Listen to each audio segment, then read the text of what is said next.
Alright, what is going on, guys? I'm going to be showing you guys a deck that is currently circulating the meta right now. It is the Minor Poison deck. It's honestly really strong. Now, if you're watching this, you can either, learn how to play it based off my gameplay, or you can kind of learn how to counter it. I'll give you guys both. I'm also curious, let me know down in the comments, what deck do you guys think takes the most amount of skill? If anybody comments Mega Knight, I'm probably going to suffer from depression for a bit, so please don't comment that one. No, I'm just joking. But just let me know. I am a little bit under the weather right now, so I apologize if my voice sounds a tiny bit raspy. But let's just get right into it. Now, with this deck, the first tip I'm going to give you guys, and I talked about this in my last video as well, for the Mortar matchup guide, or not Mortar matchup guide, sorry, but the best Mortar decks that you can play. Don't use both your Minor and Poison in single Elixir, okay? Because that's a pretty risky push. It takes a lot of Elixir to do, and like the damage isn't really worth it. Now, another tip is going to be, if you're playing against Hog Rider, pull the Hog Rider using your Mortar just like this. You'll see I get a shot off, and honestly, this guy's kind of getting smoked. This is a grand challenge, so I'm not too mad about this start, honestly. But yeah, if you're going to try to pull a card, or if you're up against Hog Rider, don't be afraid to use your Mortar up high here, because this deck really relies heavily on chip damage, and so that's something really important. Now, again, another tip that I'm going to give you guys, this is just loaded with information. I should honestly become Webster's dictionary or something, but see how I have this tower super low? I'm not going to take it, and the reason why I'm not doing that is because I don't want his king tower to start firing on my Minor, right? I know I can take that tower super easy with a poison or whatever. Honestly, sometimes I suffer by doing this. I'm going to play my EvoMortar over to the side, so I'm shooting at the other tower now. He's going to go for a really good fireball, honestly. He got some of our goblins. He's changing it up, and I respect that. But so I'm not going to take that tower just yet, just because it is, I don't want the king tower shooting on my tower, and it's a great way to kind of take everything out. He's gonna go for the firecracker. I just did a prediction there for the Mortar. I didn't expect the evolve firecracker, truthfully. I did think a Hog Rider was coming, but we'll be okay. He's this guy's unfortunately kind of done. Now it's getting closer to the match end, and so I'll probably just log that tower. I'm assuming that the log does enough in tournament standard. Honestly, I'll be depressed if it doesn't. But anyways, really good win. We got it, and we'll go on right to the next one. Thank you so much for watching. Alright guys, matchup number 2. Now, first play with this deck, nothing ever too crazy. You can go for a Mortar off the start, but that's about as crazy as I would get, okay? He's going to give us a lock on tower. That's very nice of him. Now, I see Musketeer and I see Ice Spirit, so immediately I'm thinking Hog Cycle. So we're just going to be aware of that. I'm going to play my goblins up high to kind of keep my little prince alive as long as I can. He's going to go for a log. That was smart by him because it resets our little prince, and it's going to allow his musketeer to get one shot on our tower. Now, I didn't want to do a ton of, a crazy defense or anything, just because, it does take a while to chip out down another tower, so chip damage is key. So we're going to save our elixir, obviously, even though chip damage is key. We just want to take it slow. One musketeer shot at the beginning isn't going to kill us, but after that, we kind of want to limit as much chip damage as we can. Now, we do have a spectator, which is always fun. I'm going to use my little prince ability here to push the Hog Rider back, and hopefully the musketeer, or at the very least, kind of tank the musketeer shots for when it crosses the bridge. Now, he gets 2 hits there. It's nothing too crazy. When you're playing against Hog Rider, it is really important that you're getting your cycle going really quick. Now, I haven't done that yet just because I suck at this game. No, I'm joking. I just haven't done it yet because we're kind of feeling the match out. But one of the ways that you can get your cycle going really fast is starting your little prince in the back right here. Now, another thing is, if you're playing a Hog Earthquake, you should be going opposite lane. But if you're playing Hog Fireball, you want to play same lane. And the reason for that is because the Hog Earthquake, it's really easy for them to get a ton of value when they go for that Earthquake. But when you're playing against Hog Fireball, it's a lot more difficult for them to get any good value. Now, I'm going to use my minions here to defend, and then I'll just go for the Minor push because he used his Fireball.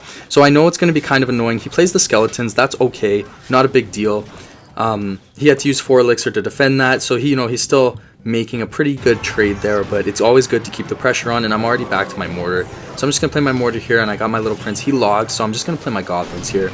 And then I can probably start to cycle my little prince in the back again. The Mortar's not going to get a lock, and I'm not going to play a high little prince this time because he did kind of take it out right away with the musketeer.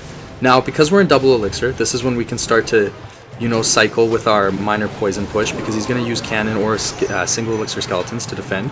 So that's when, we can start to do that. He goes for another log. I'm going to play my goblins here because I know it's safe to. Then I'll just play my Mortar up high again. Now, that musketeer is going to get shredded, and we'll just use the Ice Spirit to slow this down. Then we'll play our little prince down low again. If he goes for the fireball, it's not a big deal because it's not going to kill our little prince. I'm not too worried about that. He's going to have to log if he wants to take it down.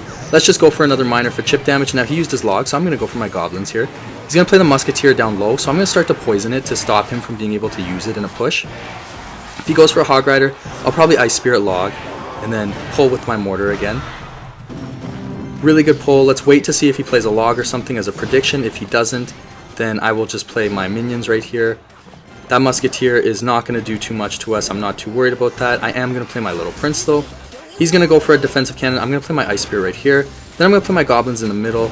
That way to just keep everything alive. And I'll even log this musketeer just to let my little prince take her down. He has the cannon on the tower. So I'm just going to wait a second. He's going to go for a hog rider. I'll go minions and then I'll go for a high mortar. Oh my goodness. I wasn't able to tap my mortar in time because, you know. So I'm going to go for the mortar push now here. And go for the minor poison as well. Now he's definitely in a bit of trouble. That minor poison, he's going to let that go, which is really brave. I'll just log this again because I know that that hog rider is coming, and I'll just play my my mortar up high once again. No big deal. That hog rider is not going to do a thing. Now we can just go for a miner again. We don't have to be too crazy. I'm going to go for the miner in the very back. Now I'm not changing up where I'm placing my miner. Only reason why I'm doing that is because this guy's really not doing too much to counter it. It's not a big deal. Now we can just log poison, and that should be enough. I can play my EvoMortar up high again, and that's game. Good game. Third matchup. I'm really hoping it's not Hog Rider for the third time. I would like to show you guys something a little bit different. So first play here, I'm just going to split my goblins in the back. Sometimes you can be a little sneaky, and when you play your goblins in the back, you can kind of put a miner on one of the lanes that they choose to let go. See how he's going to let that side go. I'm going to put my Ice Spirit just to help out the bats, and then I'm going to go for the miner. Obviously, nothing survived, so we really got played there, but you know, nothing too crazy. I'm going to play a really high poison. Honestly, I should have been more aware of what was coming, but I'm going to just poison to get that little prince down. Then I'll just play my goblins to pull. Let's play our Ice Spirit here. He's going to go for the balloon. Probably going to try a sneaky freeze, honestly. Like, based on how aggressive this guy is with that balloon, I would be expecting a freeze at some point in this game. I think he'll let our minions go. We will get some really good chip damage. I'm happy about that. Now, when you're playing against Balloon, one of the most important things, honestly, is having your mortar ready to pull in an emergency.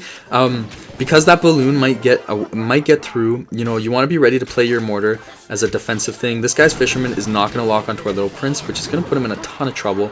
We'll go for the miner on the tower. Now, we'll just wait. I'm probably going to log this little prince. I don't think we'll reset him in time, but it will take him out, and that's perfect. So we'll get one more shot using our mortar, and those bats will get cleaned up by our tower. Really good damage start here. I'm pretty happy with this. Not too bad. Sorry, I have to clear my throat. Now, I don't know if this is the same for you guys. I'm in university, so I get sick every December. It's really annoying. I don't know about you guys, if you guys get sick in December as well, but it definitely is quite annoying. He's going to start a balloon in the back. I'm literally going to play defensive mortar right here because I know that's going to pull the balloon. I don't know why he started the balloon in the back. Please never be this guy. I don't know what he's planning, but it's not going to be anything too significant. I'm going to play defensive miner. We could have used our little prince ability, but I don't really see a point in it. Now, there's a chance I get punished by a freeze here, but obviously my other tower is going to just shred it. He's going to go for the Evo Skeleton, so I'm just going to log. He's going to go for the little prince ability. Not a big deal. I can just play my goblins right here. Now I'm going to go for the minor counter push, and I'm going to go for an EvoMortar because he's going to have to deal with this counter push, and the EvoMortar is going to do some work if he doesn't. We're going to take that tower. Honestly, a little bit overkill with the EvoMortar. I didn't expect him to just let that go. So that's good. He's going to go for the balloon again. I'm going to log to try to cycle back to my mortar in time. We'll play the minions. He's probably going to freeze. So I'm going to play a high mortar like this, just in case nothing crazy is going to happen. We'll take out his little prince because he used the ability. Don't be this guy who overuses your little prince ability. Honestly, the little prince ability has a time and a place, and it's not just to be random. Okay, it's a waste of elixir, and it stops you from cycling cards as well. I feel like people don't realize that. If you were to spend that 3 elixir on, let's just say, minions, in my case, then obviously, like, I would be able to cycle my cards and get back to my mortar faster. Good game. That lumberjack got a bit of damage, but nothing crazy. Alright guys, we got our last matchup here. Hopefully he's nothing too crazy. He's from Fluster Clucks. That's interesting. Let's go for the mortar right off the start, but again, we're not going to play anything else to back it up. He's going to play the knight opposite lane and the magic archer same lane. That is so annoying. We'll log it, and then we'll use our ice spirit to freeze it, but this is honestly so irritating, and I'm just going to take this damage. I absolutely hate that about the magic archer. Let's go for the counter push with the minions and the miner. I could have played more to counter it, but honestly, the cards I had weren't great counters to it, and I just wanted to kind of save my elixir. So now that we know that he has that magic archer, we will not start a lone mortar. That is kind of one of the risks of playing a mortar first play. Now, another thing that you can do as well when you play your mortar at the start is, oh my god, don't be this guy who I just messed up my mortar. That's pretty crazy. Let's play our little prince here just to kind of be ready for that magic archer. We'll use the ice spirit and then we'll go for a minor counter push. I can't believe we messed that mortar up. That's so annoying. We will get the little prince to do some damage on that bomb tower. Then we'll probably use our minions to counter this knight, because then he can't log them. And we have our EvoMortar already, which is very good. So we'll play the minions here for this knight, and we are not going to let that magic archer get anything more, because he's so annoying. I'm team hate magic archer all the way. Let's play our goblins on these spear goblins, because again, he does have the damage lead on us, but we're about to start cooking. Now, we're going to play our Evolved Mortar. I know that Magic Archer is coming soon, so I'm going to play my little prince here. Nice try, you absolute buffoon, and we are going to take his tower, I think. We do have the lock on tower. We will freeze it using the Ice Spirit. Now, we're going to have to defend this Evo Knight, which is kind of annoying. We'll play our Miner right here. And then we're probably going to have to let those Spear Goblins go. We might be able to catch them with the Goblins in the middle and get a little bit of that chip damage mitigated, but we've pretty much taken his tower for the most part. That should be pretty easy. We can play a mortar right here to defend those wall breakers. Then we'll just play some minions to kind of clear up this miner. Don't let him get too much damage. He might go for a magic archer. If he does, I'm going to poison right there. Thank you for the free poison value. Let's start our little prince in the back here to get that cycle going now. That magic archer should get taken out. I'm going to put a bit of pressure using my miner. Now we just have to play defense at this point. His wall breakers are not going to push through as long as we have this mortar in hand, which is good. So, you know, I'm not super worried. We can just play our minions right here. Then he's going to go for a knight, wall breakers. We just play our mortar up high. No big deal. Fully countered. We'll play our goblins right here. And then we can play our little prince. And we should be able to log fireball when it comes down to it. I'm going to log that magic archer, get out of here, and then freeze him with the ice spirit. Now we'll go for the miner again, and then we'll just play the poison, and that's going to be a good game. Thank you so much for watching, you guys. I love you so much. I will see you guys in the next one. Hopefully I'm not sick.